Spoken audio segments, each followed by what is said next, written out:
ആഘോഷിക്കണോ വേണ്ടേന്ന് ആരും സംവാദം നടത്തേണ്ട ആവശ്യമില്ല, തർക്കം നടത്തേണ്ട ആവശ്യമില്ല. റബീഉൽ അവ്വൽ വരുമ്പോൾ നിന്റെ ഉള്ളിൽ ഒരു സന്തോഷം വരുന്നുണ്ടോ?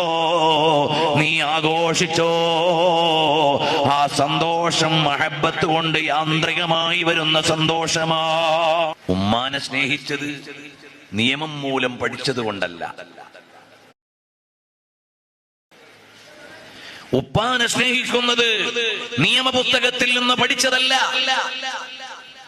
എന്നാൽ ഉമ്മയെയും ഉപ്പയെയും കാൾ സ്നേഹിക്കേണ്ട ഹബീബുനാ റസൂലുള്ളാഹി സ്വല്ലല്ലാഹു അലൈഹി വസല്ലം തങ്ങളെ സ്നേഹിക്കണമെന്നത് ഒരു മുഅ്മിനിന്റെ ഖൽബിന്റെ ഉള്ളിൽ നിറഞ്ഞു നിൽക്കുന്ന അഭിലാഷമാണ്.